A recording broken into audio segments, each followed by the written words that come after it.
Everybody else basic. You live life. Titan beloveds, Mudiwa the God, Planet Los Angeles. I want to address this off the top, and I don't want anybody to take this as a personal attack. I don't want anyone to take this as a knock on their intelligence. I don't want anyone to take this as me getting at them five.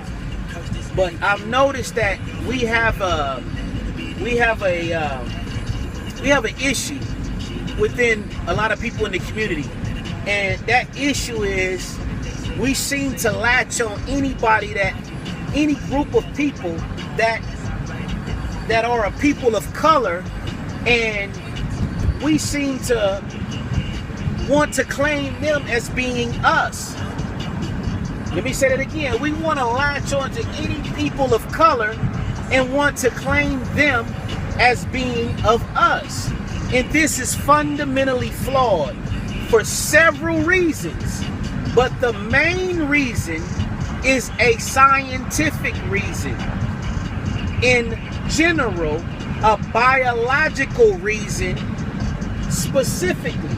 What do you mean by that, Mudiwa? Now, what I mean by that is this.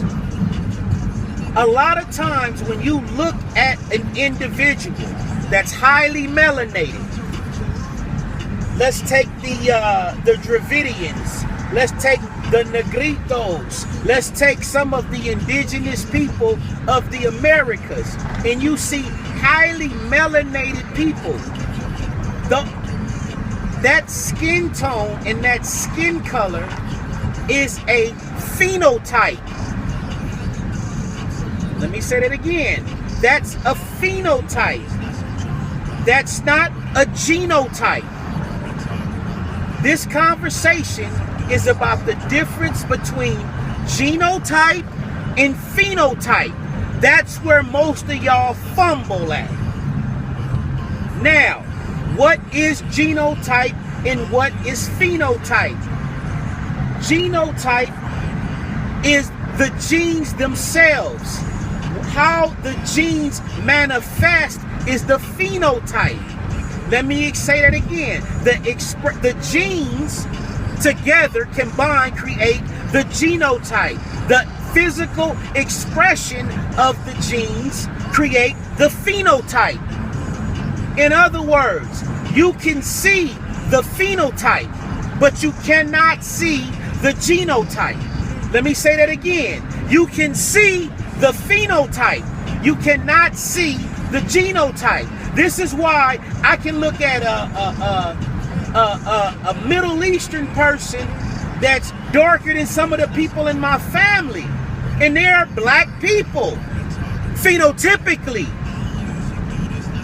Genotypically, they are what they are, Asians. Now, what am I saying? When we look at some of these old images, when we look at images of indigenous Americans, when we look at statues of let's take the statues of the Olmecs, for example. Phenotypically, those statues, and I don't like using art because art is an artist's rendition of something that's real. It's not always supposed to be anatomically all the way correct. Let's just say that first and foremost. But let's just say for the sake of argument that the gigantic Olmec heads are phenotypically correct. They have wide noses, such as me.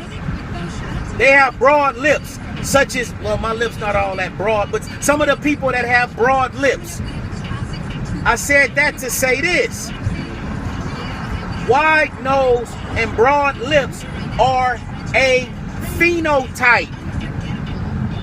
Anyone across the globe can have that phenotype. That's not a genotype. The genotype of someone is what you are genetically. Are you genetically the direct descendant of an African? Are you genetically the direct descendant of indigenous Americans? Are you genetically the direct descendants of Aboriginals? Are you genetically the direct descendant of Asians? Are you genetically the direct descendant of Europeans? This is what's important. This is what the genotype versus phenotype means. Now, what else do I mean by that? African people are the most phenotypically diverse people in the world. What does that mean? That means we can come with all phenotypes. We can have slim noses. We can have broad noses. We can have slim lips. We can have broad lips. We can have dark skin. We can have fair skin. The phenotype of Africa is the most diverse and is the father of all phenotypes across the world. Now, let me give you another example of phenotype versus genotype. Phenotypically, a white horse and a white rabbit are both white. Phenotypically, genotypically, the horse is still a goddamn horse and the rabbit is still a goddamn rabbit. Phenotype does not denote genotype. So when you're looking at these images of people from 300, 400, 500 years ago, 1,000 years ago, and you see what appears